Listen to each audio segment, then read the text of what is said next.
everybody, my name is Aidan Jackson and this is my GDev 402 Contextual Game Studies video.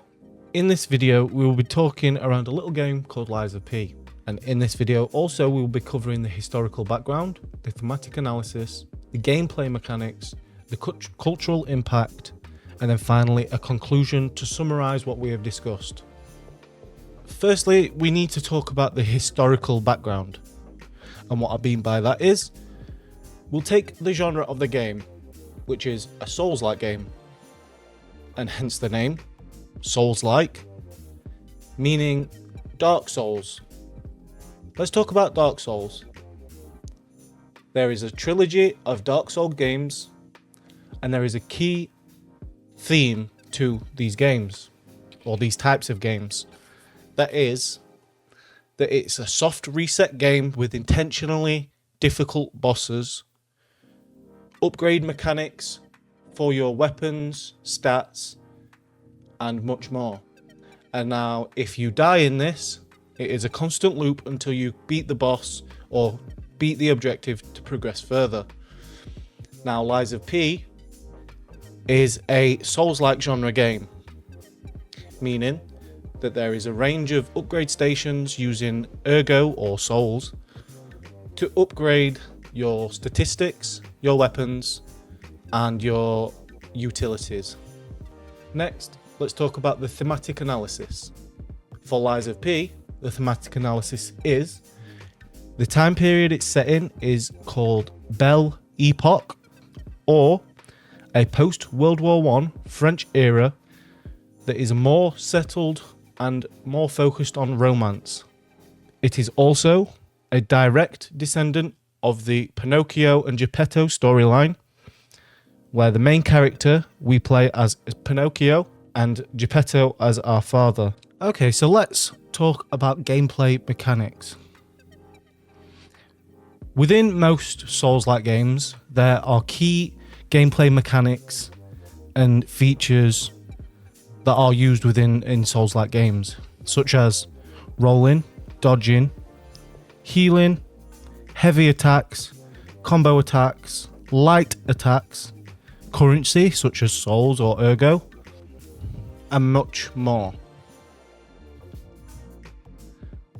Now we've got the basics covered, I want to dive a bit deeper into the narrative of Lies of P.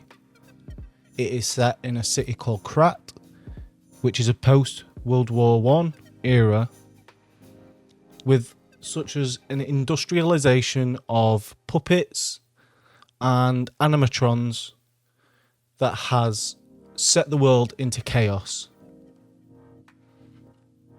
The main protagonist is basically Pinocchio out of the Pinocchio and Geppetto story.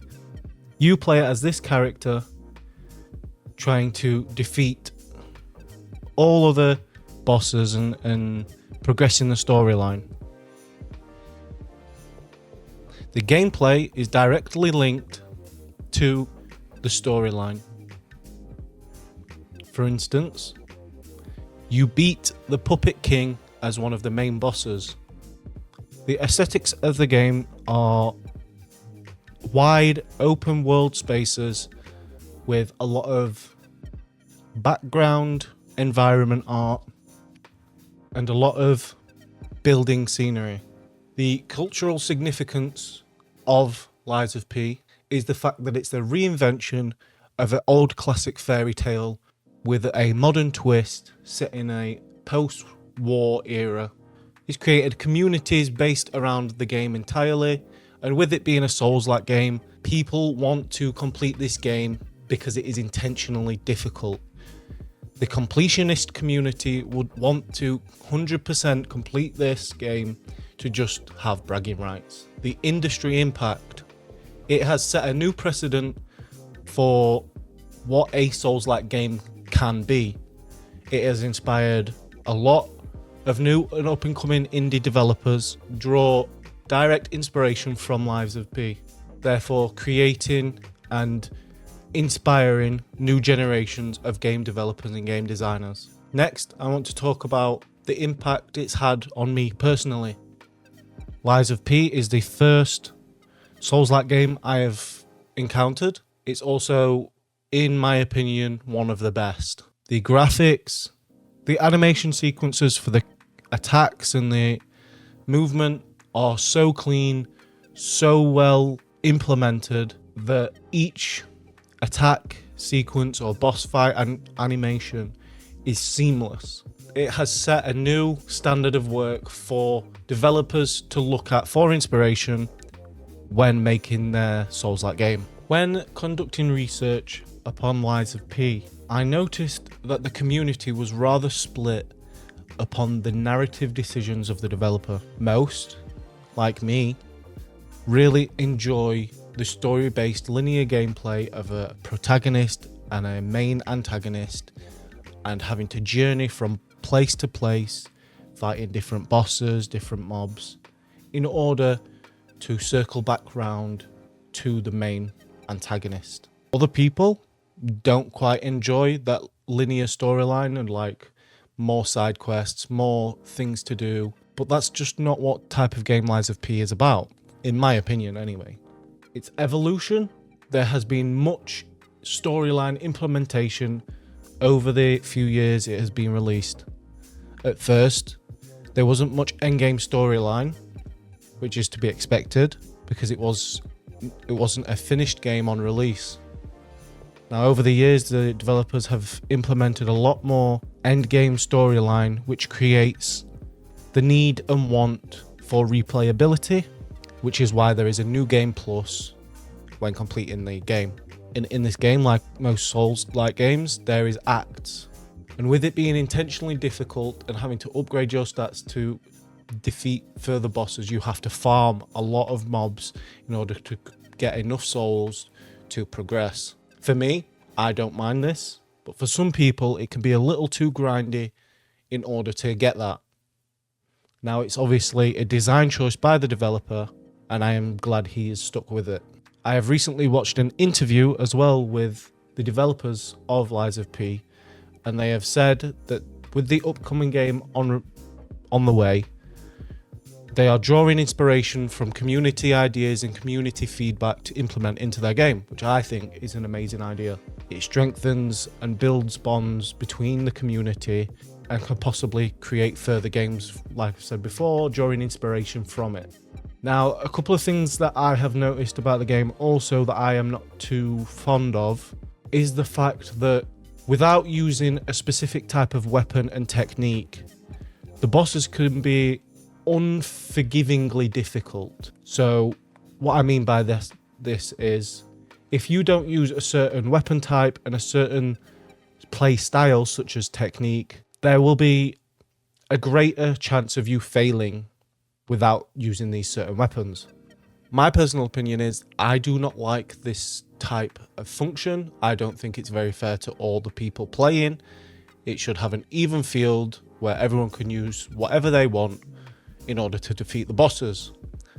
Now, to counteract this, they have implemented throwable objects such as a flame canister, an electric canister, and then a decay canister. These can be thrown at bosses and mobs in order to inflict status effects, which I think offsets the need for the specific weapon types.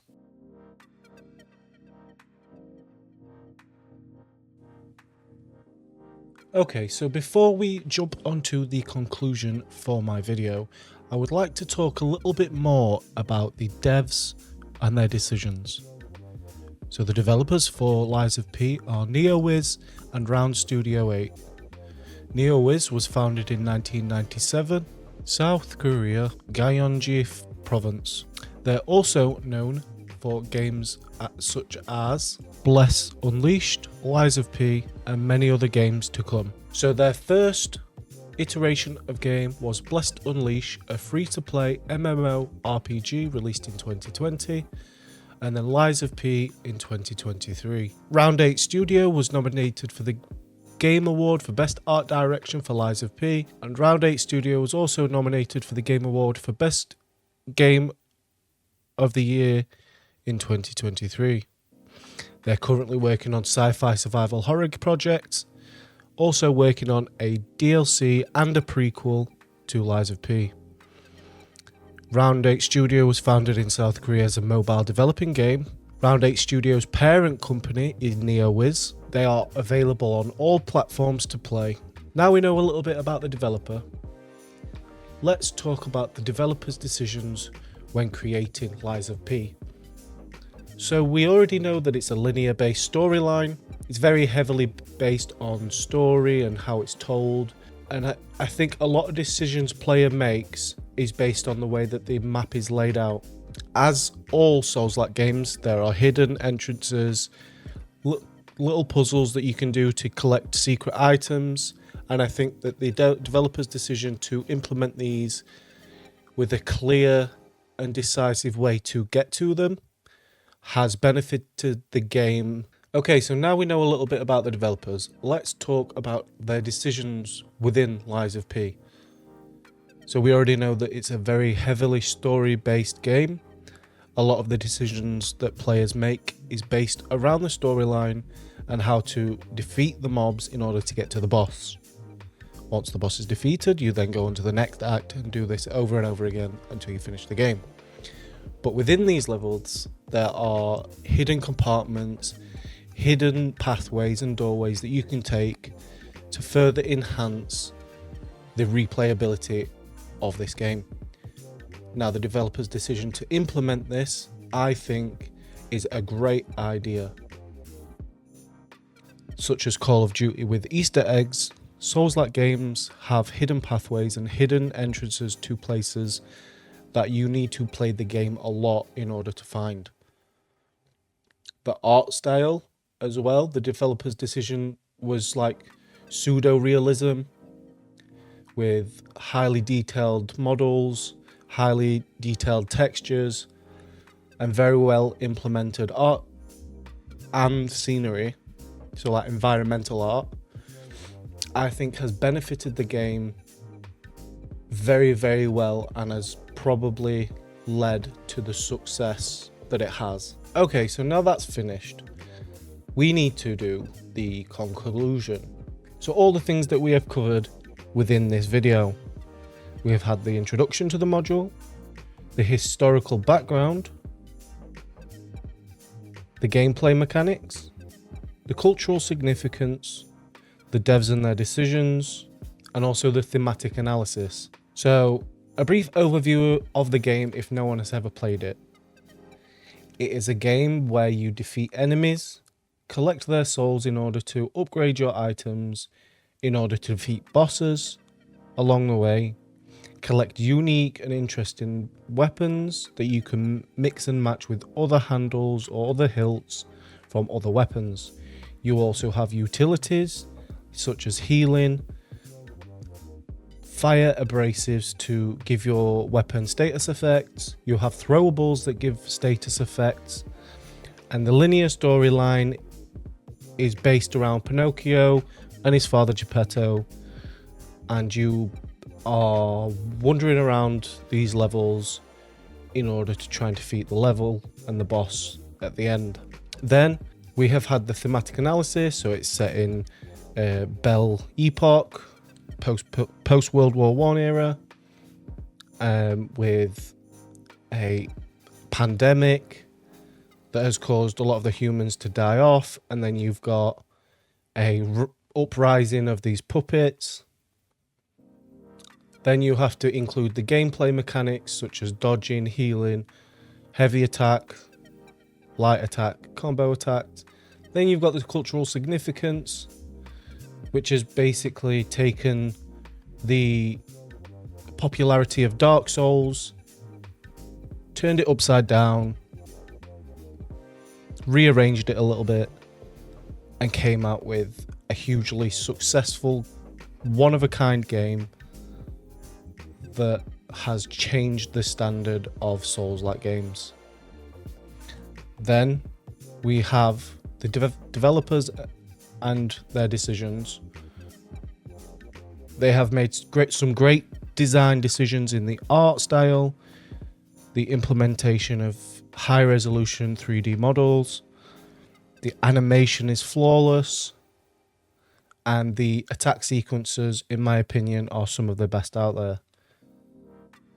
Thank you so much everybody for watching my video, and I will give it over to myself to read off and discuss the Viva Voce. Thank you so much for watching. Take care. Bye bye.